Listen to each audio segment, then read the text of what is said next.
If you're coming to Kyoto, you've probably heard of Arashiyama because of the famous bamboo forest. But Arashiyama has so much more to offer. I've been living like 30 minutes from here for the past 2 years, and instead of exploring other parts of Kyoto, I just keep coming back here again and again. It's easily become one of my favorite places in Kyoto. I've come in every season, I've seen all the spots. So if you're planning a trip here, these are my top 10 things to do in Arashiyama, Kyoto. Let's go. Arashiyama is easily accessible from both Kyoto and Osaka. There's about 3 train stations that service the area around the bamboo forest, and Google Maps is going to be your best friend for picking which route suits you best. But the main ones are Saga Arashiyama Station from Kyoto Station and Arashiyama Station on the Hankyu line. This one's my favourite. It's so beautiful, and the walk up to the bamboo forest, although a bit further, is stunning. Arashiyama is generally pretty walkable, but there is a lot of walking to be done, and the pavement is quite uneven at times. You can always hire a rickshaw for a cute guided tour by some of the fittest people you've ever seen. There's also a bus servicing the main street. In terms of when to visit, Arashiyama is one of those places that is beautiful in every season. And that is not an exaggeration, but my favourite season is autumn, and you'll see why throughout this video. This list is going to be mostly places you can do in any season, but as it is a location exposed to the elements, there will be differences between the seasons, and I'll give you my tips and recommended seasons to visit where it's relevant. I've also put together a sample itinerary at the end, so you can kind of get an idea of how much of this list you might be able to realistically fit into one day. This is the famous bamboo forest. It is unreal, absolutely stunning, but I would definitely recommend to start your day here. The earlier you can get here in the morning, the less crowded it will be. By now, a lot of people know to come early in the morning, so you're not going to get the whole place to yourself, but it's definitely better than coming in the middle of the day. So. You might be wondering, is the bamboo forest worth it? And that's a difficult question to answer. I think it's important to manage your expectations and understand that this place is oozing with this amazing tranquil vibe, which is something that gets more difficult to experience the busier it gets. That's not to take away from how incredible the forest is itself. It is still a sight to behold, and I do think it is worth visiting at least once, no matter how busy it gets. But there's a section of the bamboo forest that not a lot of people know about actually, and it's much quieter. Let me show you where it is. Right next to where we were, if we backtrack about 100 meters and cross this railway, there's a little opening on the right-hand side. So this is called the Bamboo Forest Trail. If you put that name specifically into Google Maps, it's going to show up. But this one is not open 24/7. I'm not sure why, probably to preserve it. But basically the rickshaws come through here as well. It's open in the middle of the day, so if you want a bit of a respite from the craziness of the main bit, this is a nice place to have a peaceful little stroll. This bamboo forest trail is much smaller than the main section, but you'll get these pockets where it's just you and the bamboo, and you can really, at times you can hear the rustling of the bamboo at the top there. It's just really serene. I really like it. Do you see these? These were all cut down because they had marks on them. Over the past couple of years, I've seen a really big rise in carvings on the bamboo stalks. The bamboo forest is a sacred place, and doing this is not only considered disrespectful, but it permanently damages the bamboo. It's so sad to see how many have had to be cut down because of vandalism. It makes me so mad. Number 2, Tenryu-ji. Tenryu-ji is a 700-year-old temple with beautiful gardens. It's located right next to the bamboo forest, and it's phenomenal in any season, but cherry blossom season here is like nothing else. Unfortunately, it's very difficult to time a trip for when the cherry blossoms are in full bloom. It's like a 1 or 2 day window sometimes, especially if it rains because all the petals fall. Autumn is a bit easier to plan for, as it's a bigger window of opportunity. The Japanese maple trees turn red last at the end of November and go such a vibrant red. Tenryu-ji opens at 8:30 a.m, so if you've managed to drag yourself out of bed for an early visit to the bamboo forest, this would be my next stop for the day. This here that I'm walking past right now is Arabica coffee. It's a very popular coffee shop, very tasty as well, but there's always a long line out the front from before it even opens. So on days when I have a packed schedule or I just don't have time to line up, I just head to Tully's, They've got everything, milk alternatives, matcha lattes, hojicha lattes. I'll show you where it is. Tully's is located at the back of Nanden Arashiyama Station on the main shopping street. It's a popular chain here in Japan, and look, it's not going to be as good as like a specialty coffee shop, but it's easy and it gets the job done. While you're in Japan, things like maps and translation tools are going to be lifesavers. And in order to access these on the go, you're going to need mobile data. My recommendation is an eSIM, which is like a digital SIM card, so you don't have to purchase a physical SIM card when you're visiting a new destination. You'd already have it installed on your phone and ready to go as soon as you get off the plane. But there's a lot of eSIM companies to choose from, which can be overwhelming. And while I can't speak to all of them, one I have used in Japan is Airalo, who are the sponsors of this video. And this time they're helping me with a giveaway. But first, so Airalo is an eSIM company that offer data packages in over 200 countries and regions, not just Japan. It's very easy to activate and install. I've made a step-by-step guide on how to do this, which you can watch by clicking on the link up here, or you can check it out in the description below. Here's the fun part. Airalo is giving away $50 air money vouchers to 2 people watching this video. That's basically free data for your next international trip. Entering is easy, just 3 steps. Number 1, make sure you're subscribed to the channel. Number 2, like this video. And number 3, leave a comment answering the following question. What are you most excited about doing in Arashiyama? And if you've already been here, what was your favorite part? And that's it. I'm going to randomly pick 2 winners from the comments, verify that they're subscribed, and then announce the winners in 2 weeks. But just so you know, I will never ask for money or your WhatsApp, so if you get those kind of messages, that's not me. But apart from the giveaway, if you are interested in checking out Airalo, you can use my discount code SUNNY to get $3 off when you sign up. Information will be through the QR code on the screen now, or you can check out the information in the description below. Good luck to everyone entering, and thank you so much to Airalo for making this possible. Okay, so this is the main road here behind me, which connects to Togetsu-kyo Bridge here. You walk down the main street to the bamboo forest, which is on this side. So if you're taking the JR line from Kyoto Station, it's going to be on that side of the main street, and you'll basically be walking across the main street to the bamboo forest. But if you're coming from Hankyu, you'll be coming across the Togetsu-kyo Bridge and then walking down the main shopping street.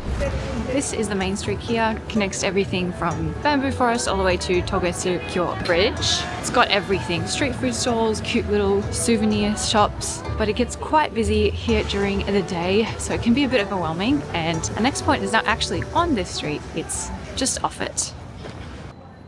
Number 3, grill your own mochi. If you're after a fun little break, visit eXcafe. I hope that's how you pronounce it. It's like a tea house with a traditional Japanese style interior. Here you can grill your own mochi. There's a card on the table with pictures that explains how to do it, and it is super fun, although it is not a fast activity, so just make sure you have enough time to enjoy this. This set comes with the classic sweet soy sauce glaze as a dipping sauce, as well as red bean paste and some matcha. If you're coming to Arashiyama via the Hankyu train line, you would have crossed this to get here, but this is Togetsu-kyo Bridge, or Rising Moon Bridge. This bridge gets a spot of its own on the list because it's so beautiful. Not just the bridge itself, the area surrounding it is unreal. It goes over Katsura River with Arashiyama Mountain, which, by the way, did you know that Arashiyama means Storm Mountain? How cool is that? Yeah, so Mount Arashiyama here is covered in Japanese maple and cherry blossom trees, so every season brings its own spectacle. Again, the middle of the day gets quite busy on the bridge, but you can still enjoy the riverbank on either side, grab some street food, or hop on a little boat. Crossing Togetsu-kyo Bridge, we're heading to Arashiyama Mountain. Here we find the entrance to Iwatayama Monkey Park. This area of the mountain is home to about 120 wild Japanese macaques. This is not a zoo. The monkeys gather at the park because they get food here. The staff feed them, but to make sure that they don't bother us, it's very important we don't feed them here. If you do want to feed them, you can enter an enclosure and buy specific food like apples and nuts and feed them from inside while they are outside. Each monkey has their own favorite snacks. It's very cute. We spent hours just watching them interact with each other. They have so much personality. It was summer when we went and very hot, so the monkeys were just playing around in the water. It was amazing.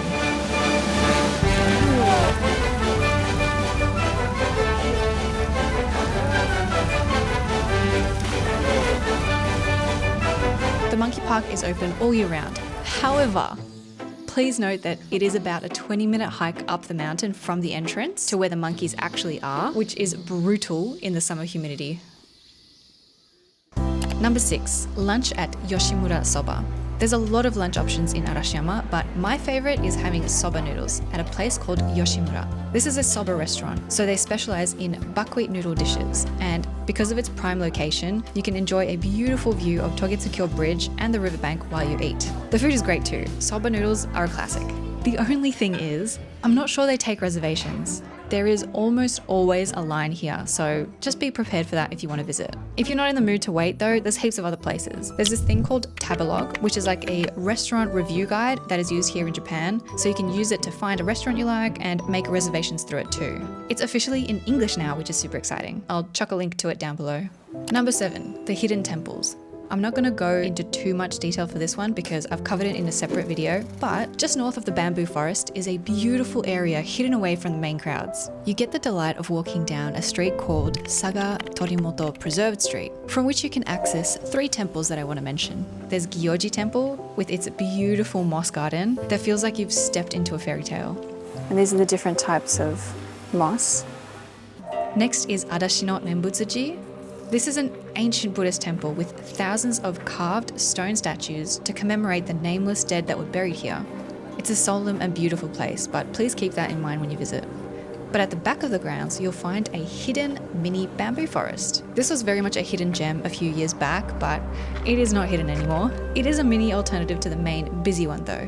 And finally, we have Otagi Nembutsuji Temple. This is such a unique temple. There are about 1,200 carved stone statues scattered around the grounds here because in the 1980s, the head priest was a Buddhist sculptor turned monk, and many pilgrims would come to learn from him and carve their own statues, making each one incredibly unique and just a beautiful expression of art and creativity mixed with religion. Which one's your favorite? Oh, he's got a mask. Number 8, take a boat ride along the river.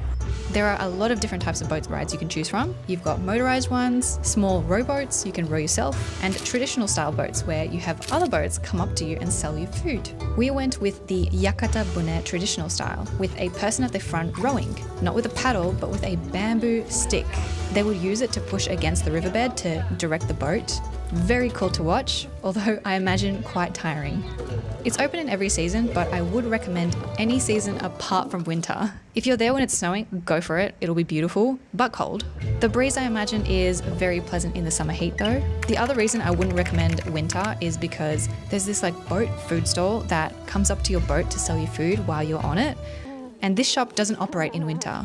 Autumn is probably the most beautiful time to do this, as Arashiyama Mountain is nearly completely covered in Japanese maple, which all turn red, making for some insane scenery.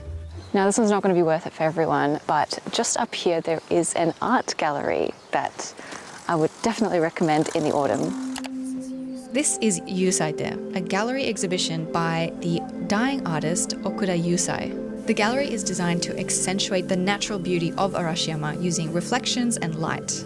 I do believe it's open all year round, however, autumn is easily the most popular time to visit. You will need to make a reservation. I'll include the website down below, and at the time of recording this, it costs 2,000 yen to enter and 3,000 yen during the peak autumn period. When I visited in autumn, I stayed for about an hour. It is very narrow and busy, so traffic is one way, and the most popular rooms have time limits on how long you can stay. I was a bit hesitant to visit because of the price, but as a photography enthusiast myself, I'm so glad I did. It was amazing. I would definitely recommend going with a good camera so you can capture the beauty. Before we go to number 10, an honourable mention goes to the Kimono forest at Randen Arashiyama Station. It's right next to the Tully's, and there's also a footbath or ashiyu in the middle of the station at the end of the platform here, which is random but also kind of cool. It's a cute little detour if you're exploring around here. We also found a ramen shop that does a vegan ramen. It can be so hard to find vegan options in Japan because most restaurants don't alter their menus, so I thought I'd give this a quick mention. We got one vegan ramen and one non-vegan one. I actually preferred the vegan one. It didn't taste like traditional ramen, I'll be completely honest, but it was still really tasty. Another honorable mention goes to the Sagano Romantic Train. This is a 25-minute sightseeing train along the beautiful Hozu River. You can take it from Saga Toroko Station, which is right next to the JR Saga Arashiyama Station, or Toroko Arashiyama Station, all the way to Toroko Kameoka Station and back. I would recommend booking online ahead of time, but please note tickets are booked in one direction at a time, so you have to book a return ticket separately. There are open air carriages as well as the regular closed ones. We went in summer and the breeze in the open air carriage was a very nice little break from the stifling heat. However, it is very noisy and the seats are hard and a little bit too small for my husband Kay. The indoor carriage is a bit quieter. The scenery is very, very pretty, but it's not a particularly relaxing experience. We're on the 4th carriage now on the way back to Arashiyama. So this one is not as open. It still has windows, but the seats we got at 16 and I think 15 on the other side don't have windows. So it's a little bit stuffy here. So if it's a stuffy day, don't pick these two seats. But it's not as noisy as carriage 5, which is a huge relief.